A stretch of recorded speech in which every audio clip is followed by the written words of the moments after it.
Hebreos 10:10 al 23. ¿Amén? ¿No? Bueno, voy a esperar entonces.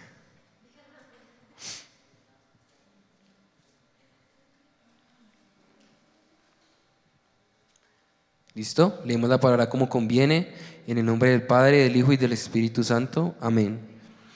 En esa voluntad somos santificados mediante la ofrenda del cuerpo de Jesucristo hecha una vez para siempre. Diga conmigo, una vez para siempre. Y ciertamente todo sacerdote está día tras día ministrando y ofreciendo muchas veces los mismos sacrificios, que nunca pueden quitar los pecados. Pero Cristo, habiendo ofrecido una vez para siempre un solo sacrificio por los pecados, se ha sentado a la diestra de Dios. De ahí en adelante, esperando hasta que sus enemigos sean puestos por estrado de sus pies. Porque con una sola ofrenda hizo perfectos para siempre a los santificados. Y nos atestigua lo mismo el Espíritu Santo, porque después de haber dicho, este es el pacto que haré con ellos, después de aquellos días, dice el Señor, pondré mis leyes en sus corazones, y en sus mentes las escribiré, añade, y nunca más me acordaré de sus pecados y transgresiones, pues donde hay remisión de estos, no hay más ofrenda por el pecado.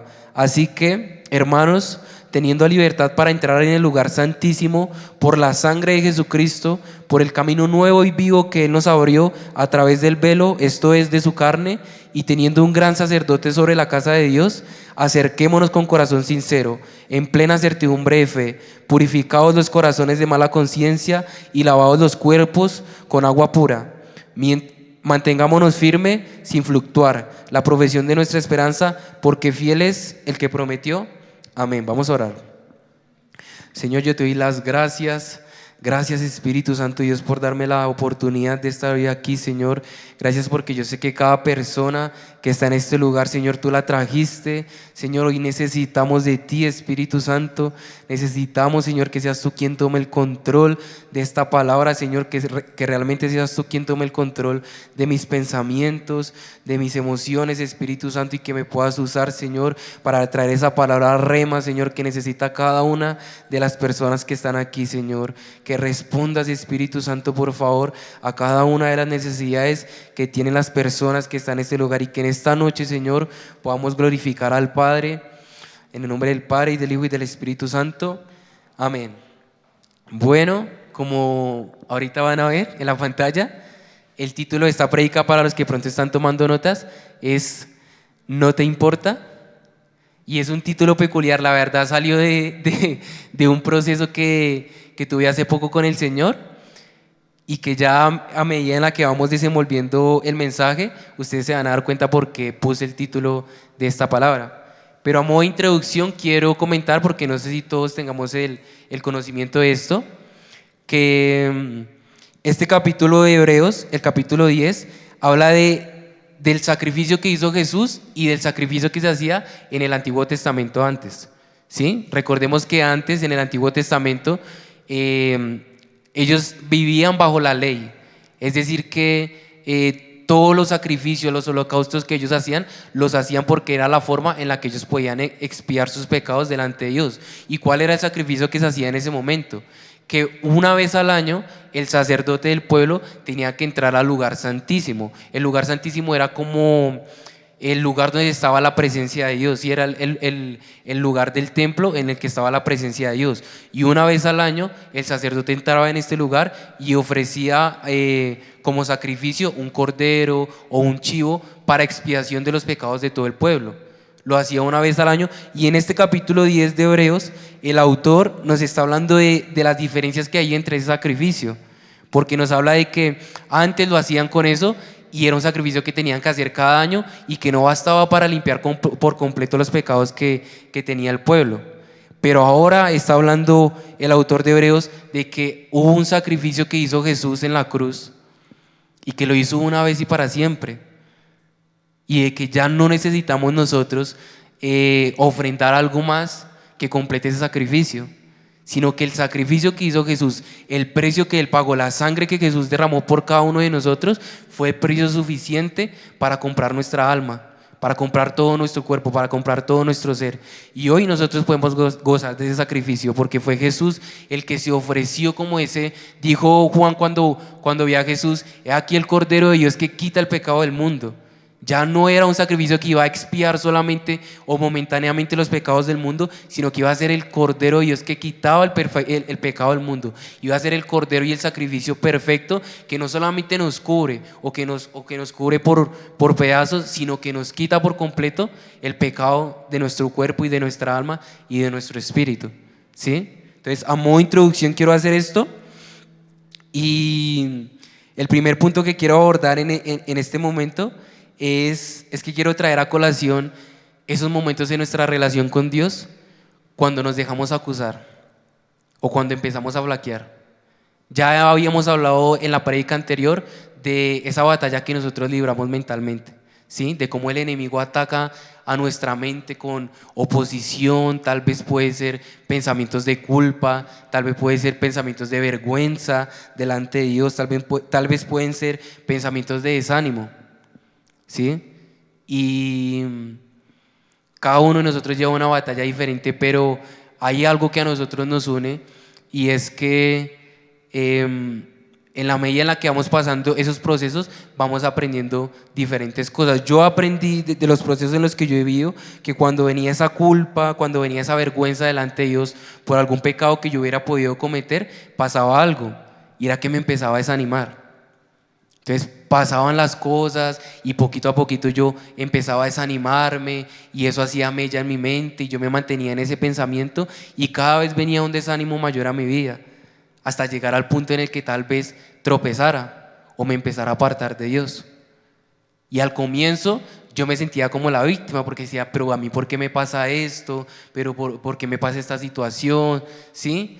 Y yo me di cuenta de algo, y es que hay dos factores que influyen en estas situaciones, y es uno, Satanás, porque Satanás es padre de toda mentira, y cuando nosotros cometemos algún error o pecamos, inmediatamente va a estar ahí para acusarnos, para traer desesperanza, para traer desánimo. Pero hay otro factor del que yo no me había percatado, y era del que nosotros digamos que somos responsables, ¿sí? Porque cuando nosotros permitimos estos pensamientos, resulta que hay algo detrás de eso, o hay una raíz más profunda detrás de eso, y es el orgullo. Es decir, cuando hay una situación, cuando nosotros cometemos algún error y nos empezamos a sentir culpables y desanimados, hay algo detrás de eso que no nos quiere dejar avanzar, y es el orgullo. Porque cuando yo me desanimo, ¿en qué pienso? Estoy triste en mi situación, en mi desánimo, en cómo me siento, y cada vez estamos más ensimismados y cada vez estamos pensando más y más y más en nosotros y llenándonos de un orgullo. Es decir, detrás del desánimo y detrás de la vergüenza, ¿qué es lo que hay? Orgullo. Porque entonces no permitimos que sea el Señor el que empiece a tomar el control de nuestras decisiones. Por estar mirándome a mí, por estar mirando mi problema, por estar mirando mi pecado, por estar mirando esa situación que no me deja tranquilo, no puedo poner mis ojos en Jesús. ¿Y qué dice la palabra de Dios? Puesto los ojos en Jesús, el autor y consumador de la fe. Nosotros no vamos a poder avanzar nuestra carrera de la fe si no ponemos nuestros ojos en Jesús y avanzamos en esa medida en la que vamos caminando todos los días, y permitimos que esas situaciones hagan mella en nuestra cabeza y las pensemos y las pensemos y las pensemos. Lo único que estamos es siguiendo alimentando ese orgullo, y no renunciamos a eso y no nos disponemos para decidir y mirar a Jesús y seguir avanzando en el camino, ¿sí? Entonces ese es el primer punto. Tal vez mirar cuál es esa situación por la que tú estás pasando, cuál es esa batalla que tú libras, en la que tal vez no sabes cómo solucionar y te sientes abrumado. Y tal vez tienes que empezar a mirar esas raíces y darte cuenta de que lo que hay detrás de ese desánimo, de esa mentalidad de víctima, de esa culpabilidad o esa vergüenza, que sí, influye Satanás, pero somos nosotros la que la aceptamos y la que simplemente no hacemos nada para permitir que eso se vaya, sino que dejamos que esté ahí y nos ensimismamos en nosotros mismos. Entonces ese es el primer punto. El segundo punto es contarles lo que me pasó, porque ¿cómo fue que le di el título a esta palabra? ¿Cómo fue ese proceso? Resulta que en la medida en la que yo iba conociendo el Señor, em, me levantaba todos los días con la intención de agradarle a Él, ¿sí? De complacerlo, de tratar de agradarle, de tratar de hacer las cosas lo mejor posible para Él. Y llegó un punto hace un tiempo ya relevante en el que yo me levantaba por las mañanas, yo le decía, bueno, Señor, hoy no voy a fallar en esto, ayúdame, te necesito, ¿sí? Lo que uno hace lo que debería hacer uno cuando se levanta. Pero pasaba que cuando yo iba en el transcurso de mi día, empezaba a fallar y empezaba a cometer errores. E inmediatamente cuando yo cometía el error, tenía ese pensamiento, no sé por qué, o bueno, no sé si la mayoría de acá ha pasado por eso, de que cuando cometemos un error es como si el Espíritu Santo se apartara, ¿sí? Y yo en ese momento tal vez no era consciente de que el sacrificio que hizo Jesús por nosotros fue un sacrificio eterno. Pero así lo veía yo. Cuando yo cometía un error, sentía que inmediatamente el Espíritu Santo se apartaba, o se entristecía, o Dios se ponía bravo. Entonces yo lo que hacía era rápidamente pedirle perdón a Dios, porque yo pensaba que con mi perdón Él podía volver rápido a mí. Sí, es como más en esa inmadurez que todos tenemos a veces cuando vamos conociendo al Señor. Entonces era así básicamente la situación. Yo pecaba, tal vez decía una mentira, tal vez se me salía alguna mala palabra, tal vez respondía mal. Inmediatamente se sentía esa más bien no convicción de pecado, sino esa culpa que me alejaba de Dios, y le iba a pedir perdón rápido a Dios. Entonces cuando le pedía perdón, listo, ya, otra vez está él aquí. Pero cuando le pedía perdón y no me sentía perdonado, ahí empezaban los problemas. Porque si yo no solucionaba eso, tal vez me ocupaba en algo, o tal vez cometía otro error. Y entre más cometía errores, entonces seguía viniendo ese desánimo.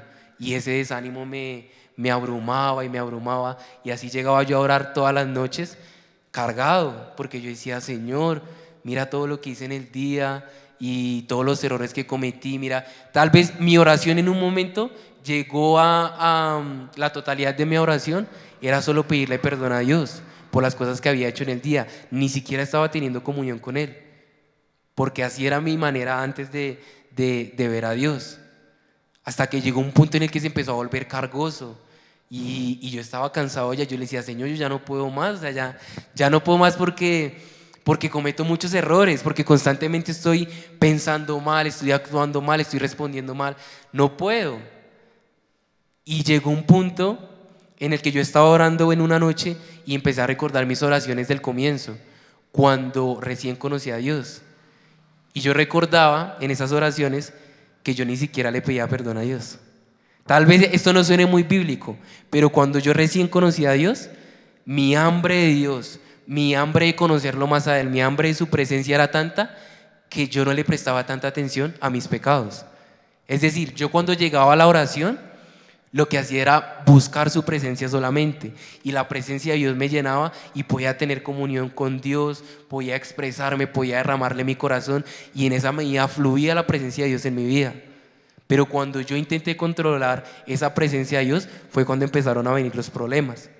Entonces llegó el punto en el que volví a tomar de nuevo como esa disposición a Dios de empezar a buscar la presencia de Él, sin tomar en cuenta tanto mis pecados, sino lo que Él había hecho por mí en la cruz. Y ahí vienen qué pasó. Empezó a dar resultados. Porque cuando volví a orar por las noches, no tomaba tanto en cuenta los pecados que había cometido en el día, sino empecé a tomar en cuenta la sinceridad que debía tener con Dios. Y en esa medida mi oración empezó a ser mejor. En esa medida me empecé a dar cuenta de que la presencia de Dios no dependía de mí, ni de nada de lo que yo hiciera, de que ninguna cosa que yo haga puede hacer que Dios me ame más o me ame menos, de que Él no me ama por lo que yo hago, sino por lo que yo soy. Yo recuerdo que en ese proceso en el que ya estaba cansado, el Espíritu Santo me hacía una pregunta: ¿acaso mi presencia en tu vida depende de mí? Y hoy es la pregunta que el Señor seguramente le está haciendo a alguien aquí. ¿Acaso la presencia de Dios depende de ti? ¿Depende de tus buenas obras? ¿Depende de lo que tú ofrendes al Señor o de lo que tú le des? Y déjame decirte que no, porque tal vez esa misma mentalidad que tuve la tiene alguien en este momento o similar. Y hoy el Espíritu Santo de Dios quiere traer libertad a las mentes para que podamos entender que cuando estamos delante de la presencia de Dios, como dice la palabra, no entramos a la presencia de Dios por nuestras buenas obras, sino que entramos por el sacrificio que hizo Jesús en la cruz por nosotros. En la prédica pasada que yo tuve en Elohim, les compartía como de manera ilustrativa una actividad que yo les hice. Les pregunté qué era lo que tenía que hacer uno para poder ganar sus batallas, qué era lo más importante que tenía que hacer uno. Y todos dijeron, no sé, la fe, el amor, comunión íntima con Dios. Y resulta que yo al final les dije lo que teníamos que hacer y les puse un papelito en el que decía nada. Y todos quedaron como, ¿cómo así que nada? Y yo les dije, no. O sea, si ustedes se dan cuenta, nuestro caminar con Dios no se trata de que nosotros hagamos, sino se trata de permitir que lo hagan nosotros. Es decir, cuando nosotros estamos delante de la presencia de Dios, no entramos a la presencia de Dios por nuestras buenas obras, sino que partimos desde el punto de saber que somos hijos de Dios comprados a precios de sangre y de que lo que Él hizo ya es suficiente para que nosotros podamos entrar en la presencia de Dios, para que podamos servirle a Él, para que podamos tener comunión con Él. Es decir, yo lo que tengo que hacer es aceptar lo que Él ha hecho por mí, aceptar esa gracia, aceptar ese amor, aceptar esa misericordia. ¿Sí? Entonces desde ahí partimos. ¿Qué dice la palabra de Dios? Yo soy la vid, vosotros los pámpanos, el que permanece en mí y yo en él, este lleva muchos frutos, porque separados de mí nada podéis hacer. Es decir, ¿tú de qué te tienes que preocupar? De permanecer en el Señor. El resto Él lo hace. Problemas, situaciones que te abruman, acusaciones del enemigo, ataques, batallas, llámele como quiera. ¿Sí? Pero no, cuando nosotros desviamos nuestra mirada de Jesús y nos enfocamos en el problema, en la situación, en lo que dijeron de mí, en la mentira que está diciendo Satanás de mí, en mis pensamientos, en mi debilidad, en mi desánimo, en mí, y pienso solamente en mí, en esa medida no vamos a poder avanzar. Y mientras vamos caminando, vamos a tropezar y lo que va a pasar es que nos vamos a cansar. Sí, porque no vamos a tener la capacidad y no vamos a aprender a descansar en el Señor. Y eso es lo que el Señor quiere que nosotros podamos entender hoy. Si nosotros o si alguna persona hoy está cansada, es porque simplemente no ha aprendido a descansar en los brazos del Señor. Es porque no ha aprendido que no tiene que hacer nada, sino que lo único que tiene que hacer es llegar delante de la presencia de Dios y decirle, Señor, estoy cansado, no puedo más. Dios lo único que necesita de nosotros es no puedo, Señor, ayúdame. Y el Espíritu Santo está ahí. Nosotros lo que tenemos que hacer es permitir que esa acción del Espíritu Santo, permitir que esa gracia opere en nosotros y que desde ahí podamos nosotros partir para empezar a poner ese fundamento en nuestra vida y empezar a permitir que el Señor obre en nosotros, en nuestra familia, en las promesas que Él tiene para nosotros. Yo quiero leer nuevamente, si lo tiene ahí, el versículo 18. Dice, pues donde hay remisión de estos, no hay más ofrenda por el pecado. ¿Sí? Y yo te quiero preguntar hoy, ¿cuál es tu ofrenda? Porque tu ofrenda tal vez puede ser la ofrenda que hacen cuando vienes a la iglesia. O tal vez puede ser, no sé, unas buenas obras. ¿Sí? Darle un mercado a alguien. Pero cuando tú haces esa ofrenda con la intención de ser salvo, o con la intención de tener comunión con Dios, o con la intención de tener el favor de Dios, estás equivocado. Porque nosotros no hacemos buenas obras para ser salvos, nosotros hacemos buenas obras porque somos salvos. Desde ahí partimos y eso es lo que yo quiero que entendamos. Por eso el autor de Hebreos dice, pues donde hay remisión de estos, no hay más ofrenda para el pecado. Es decir, nada de lo que tú hagas, bueno o malo, va a depender para que tú te apartes o te acerques al Señor. Es decir, ni tu pecado, ni el peor de los pecados que tú cometas te va a alejar del Señor, ni la obra más perfecta que tú hagas te va a acercar a Él. Porque el Espíritu Santo no mora en nosotros por nuestras obras o por lo bien que nos portamos. ¿Sí? El Espíritu Santo mora en nosotros porque Él decidió amarnos y decidió entregarse por nosotros. Y Jesús, cuando murió en esa cruz, cuando se sacrificó por nosotros, decidió que fuera así. No fue porque tú lo decidiste. Por eso Jesús en un momento dice, ustedes no me escogieron a mí, sino que yo los escogí a ustedes. Es ahí donde nosotros lo que tenemos que hacer es permitir que el Señor lo haga. Es ahí cuando estamos en ese momento delante de la presencia de Dios, justo antes de orar, que vienen esos pensamientos y te pueden decir: oiga, usted como es de hipócrita, mire lo que hizo hoy en el día y va a venir a orar. Es que no sé por qué nosotros es como si tuviéramos un chip, ¿sí? Que cuando pecamos es como si sintiéramos vergüenza delante de Dios, o si pensáramos que Dios se pone bravo y nos alejamos de Él. Y es totalmente lo contrario. Cuando nosotros pecamos, cuando reconocemos una debilidad en nosotros, ahí es que tenemos que correr rápido a los brazos de papá. Ahí es cuando tenemos que orar. Sí, porque no sé, no sé si es a mí lo único que me pasa o le ha pasado a usted también, que cuando peca siente de alguna manera ese tipo de vergüenza delante de Dios, o cuando reconoce sus debilidades. Y tal vez eso lo empieza a desanimar, y tal vez usted empieza a pensar que Dios no lo va a perdonar o que hizo algo muy grave. Y hoy el Espíritu Santo, yo estoy seguro de que va a traer libertad a la mente de las personas que está aquí, así como la trajo conmigo. Y vamos a poder entender que si nosotros podemos acercarnos a la presencia de Dios, es por su gracia, es porque fue un regalo, es porque solo tenemos que permitir que ese regalo y que esa gracia opere en nosotros. Y desde ahí partimos para tener comunión con Dios, ¿sí? Esa es la pregunta: ¿cómo intentas comprar el favor de Dios? Tal vez tú oras por la mañana y dices: uff, ya puedo empezar el día. O tal vez tú no te puedes acostar a dormir sin orar, porque tú sientes que depende de ti todavía que la presencia de Dios esté en ti. Y no te estoy diciendo que no ores, pero te estoy diciendo que si oras de esa manera, lo estás haciendo de una manera incorrecta, con una intención incorrecta, porque ahí es cuando nos empezamos a volver religiosos. Ahí es cuando empezamos a creer que por nuestras obras agradamos a Dios, o por nuestras obras podemos tener más intimidad con Dios, o por nuestras obras podemos ganarnos a Dios. Y no es así. Realmente nosotros, el Espíritu Santo de Dios está en nosotros porque nos ama y porque Él lo decidió. Y desde ahí partimos nosotros para poder vivir en nuestros derechos como hijos de Dios, para poder hacer guerra espiritual, para poder orar, para poder vivir con libertad, ¿sí? Para entender esa dimensión de lo que hemos recibido. Yo quiero que vaya rápidamente conmigo a Romanos 8, versículo 38, para que podamos seguir entendiendo esas verdades y podamos dimensionar lo que el Espíritu Santo ha hecho en nuestra vida cuando entró a morar en nosotros. Romanos 8, versículo 38, dice así: por lo cual estoy seguro de que ni la muerte, ni la vida, ni ángeles, ni principados, ni potestades, ni lo presente, ni lo porvenir, ni lo alto, ni lo profundo, ni ninguna otra cosa creada nos podrá separar del amor de Dios que es en Cristo Jesús, Señor nuestro. Y si todavía no está convencido, vaya conmigo a Efesios capítulo 1, versículo 13.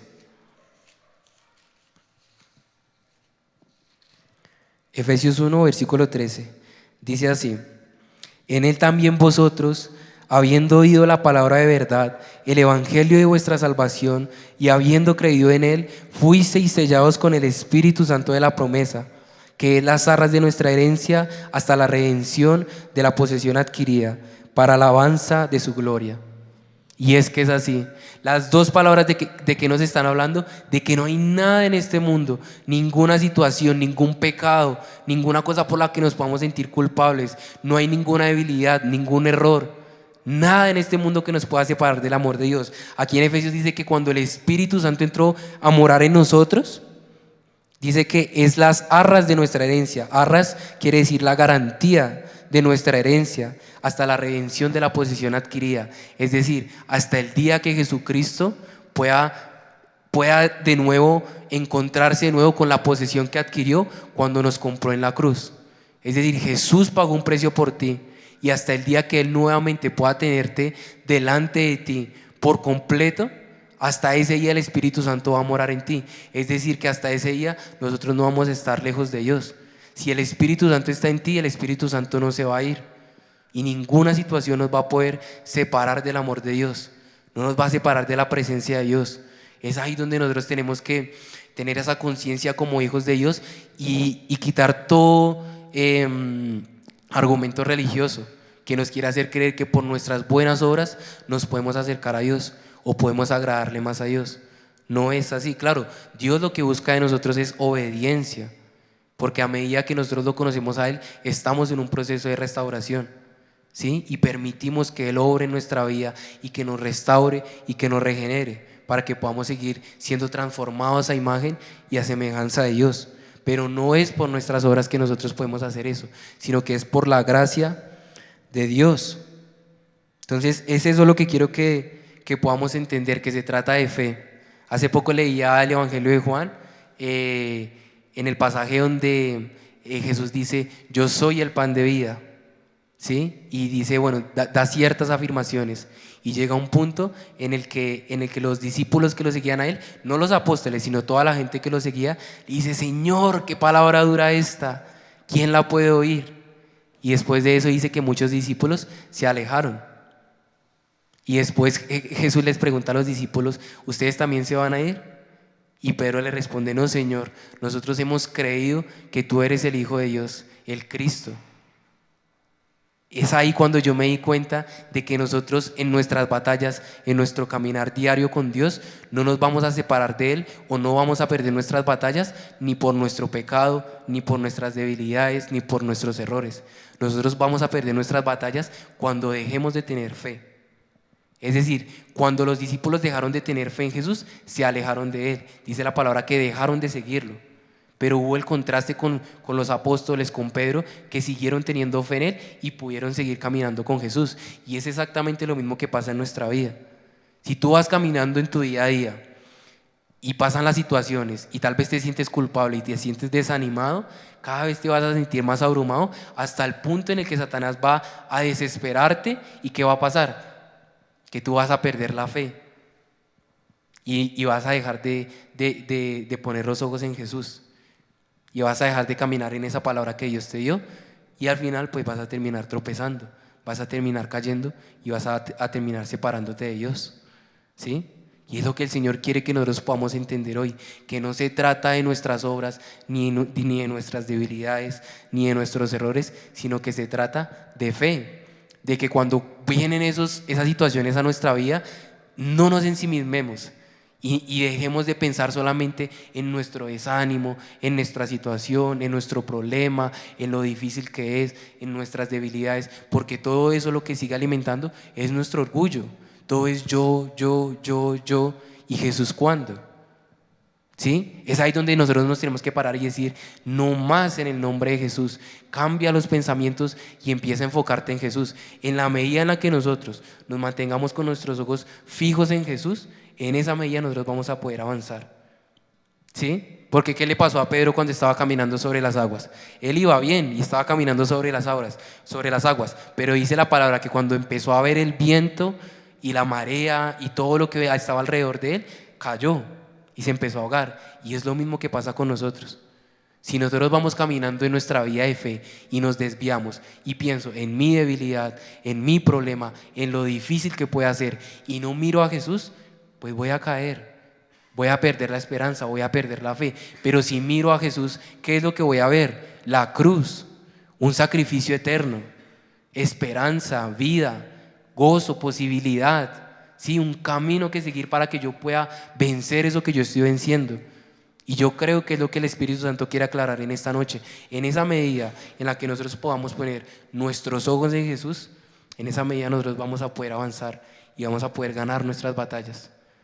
Entendamos que lo que hizo Jesús por nosotros fue eterno, que tiene un peso eterno, que nunca, dice la palabra, nunca te dejaré, nunca te abandonaré, que más allá de lo que pase en nuestra vida, Él va a seguir estando ahí, Él va a seguir consolándonos, de que más allá de los errores que podamos cometer, Él nos va a seguir amando.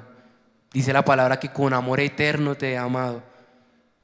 Y si nos damos cuenta, por eso es que nosotros no podemos avanzar, o por eso es que tropezamos tan fácil, porque no tenemos fe. Porque si tuviéramos fe solo en una de las palabras que hemos leído, caminaríamos, y no caminaríamos tan cargados, sino que creería, Señor, si tú dices que no te vas a separar de mí, ni la vida, ni ángeles, ni principados, ni nada en este mundo va a hacer que tú te separes de mí, yo lo creo, Señor, ¿sí? Y vamos a caminar en esa fe y en esa convicción de que Él está con nosotros. Y si Dios está con nosotros, ¿quién contra nosotros? Es que toda la palabra de Dios nos habla de esto. ¿Qué dice en el Salmo 23? Aderezas mesa delante de mí en presencia de mis angustiadores. ¿Por qué creen que David decía eso? ¿Por qué cree que nos sirve a nosotros hoy? Porque cuando yo me siento a orar, mis angustiadores, mis adversarios están alrededor de mí, diciéndome pecador, hipócrita. Se va a sentar a orar, pero no se acuerda de lo que hizo hoy. Y empiezan a venir argumentos a la mente. Pero ahí está el Espíritu Santo. Aderezas mesa delante de mí en presencia de mis angustiadores. El Señor se sienta a la mesa de los pecadores. Jesús no vino por sanos, Jesús vino por los enfermos. Entonces cuando tú te sientas un pecador, cuando tú sientas que estás cometiendo un error, cuando tú sientas que estás alejándote de Dios, no te sigas alejando de Dios. Ese es el momento para que tú corras a los brazos de papá y para que puedas refugiarte en la palabra que Dios dejó para nosotros, para que puedas creer en Jesús y para que puedas creer que lo que Él hizo por nosotros es eterno y que nada en este mundo nos va a poder separar de Él, sino que Él va a cumplir su propósito en nosotros, estando persuadidos de esto, que el que comenzó la buena obra en nosotros la va a perfeccionar hasta el día de Cristo. Amén. Vamos a orar entonces sobre esta palabra. Señor, yo te doy las gracias. Gracias, Espíritu Santo de Dios, por darme la oportunidad de compartir tu palabra, Señor. Yo te doy las gracias, Espíritu Santo, porque sé, Señor, que estás respondiendo a varias preguntas, Señor, a varias inquietudes que tenían las personas, Señor. Yo sé, Espíritu Santo, que tú estás obrando, que estás trayendo libertad, Señor, que estás haciéndonos entender, Espíritu Santo, que lo que hiciste en nuestra vida, Señor, no fue porque lo mereciéramos, Espíritu Santo, sino fue, Señor, por tu gracia. Fue, Espíritu Santo, porque te agradaste de nosotros, Señor, porque quisiste morar en nosotros, Espíritu Santo. Fue, Señor, porque nos amaste con amor eterno, Señor, porque nos conociste, Espíritu Santo, antes de que naciéramos, Señor. Desde el vientre de tu madre te conociste, el Señor, antes de que tú tuvieras conciencia, antes de que tú cometieras un error, antes de que pecaras. Yo te conocí, yo te aparté, dice el Señor. Yo te amé, dice el Señor. Yo te amo con amor eterno. Levántate, princesa, levántate, príncipe del Señor, y empieza a creer en las promesas que el Señor tiene para ti. Cree en el sacrificio que Jesús hizo por ti y cree que ese sacrificio es eterno y que nada va a poder separarte de ese amor y de esa misericordia y de esa gracia. Espíritu Santo de Dios, yo te pido, Señor, que por favor traigas libertad, Señor, a los pensamientos de las personas que hoy están aquí, Señor. Traigas libertad, Señor, a sus emociones, a sus sentimientos. Esas personas que se sienten cargadas, Señor, que se sienten culpables, Señor, que no pueden vivir con la libertad, que sienten como un yugo, Señor, un peso sobre ellos. Espíritu Santo, por favor, trae libertad, Señor. Trae esa livianez, Espíritu Santo. Trae ese nuevo bálsamo, Señor. Trae esas nuevas fuerzas, esa nueva perspectiva, Señor, para que cuando lleguemos a orar, Espíritu Santo, podamos creer que oramos por tu gracia, Señor. Podamos creer que oramos, Señor, por el amor que tú tienes, Señor, y no por el amor que te tenemos a ti, Espíritu Santo. Que la obra que tú comenzaste, Señor, la vas a terminar y la vas a perfeccionar, Señor. Que estamos en un proceso, Espíritu Santo, en el que tú, Señor, eres dueño, eres rey, eres Señor, tienes el control, Espíritu Santo. Y si tú tienes el control, Señor, entonces sé, Señor, que la victoria es segura, que vamos a tener victoria, que vamos a cumplir la meta, que vamos a llegar hasta el final, Señor, que se va a cumplir tu propósito, Espíritu Santo de Dios. Hoy yo me agarro, Señor, de esas promesas. Espíritu Santo, me aferro a lo que tú has dicho de mí, Señor. Yo soy lo que tú dices que soy, Espíritu Santo. Yo soy una vasija de honra en tus manos, Señor. Yo soy redimido, yo soy aceptado, Señor. Yo soy amado por ti. Yo fui comprado a precio de sangre. Satanás no tiene legalidad en mi vida. En el nombre de Jesús se va afuera Todo lo que no viene de Dios, todo argumento del enemigo que había traído a las mentes, se va afuera en el nombre de Jesús. Eso que te hacía sentir culpable se va afuera en el nombre de Jesús. Eso que no te dejaba avanzar se va afuera en el nombre de Jesús. Esa voz que te quiere hacer separar de Dios se va afuera en el nombre de Jesús. Eso que no te quiere dejar avanzar, que te quiere traer desánimo, se va afuera en el nombre de Jesús. Eso que te quiere distraer se va afuera ahora en el nombre de Jesús. Espíritu Santo Dios, trae libertad, Señor. Trae libertad para que podamos seguir avanzando en esta carrera, Espíritu Santo. Para que hoy podamos poner nuestros ojos fijos en Jesús, Señor, en esa cruz, Espíritu Santo. Y podamos entender, Señor, que tu amor por nosotros es eterno, Señor. Que nada nos va a poder separar de ti. Y que vamos a cumplir, Espíritu Santo, el propósito que tú tienes con nosotros. Yo te doy la gloria, te doy la honra, Señor. Te alabo y te bendigo. En el nombre del Padre, y del Hijo, y del Espíritu Santo. Amén. Démosle un fuerte aplauso a Dios.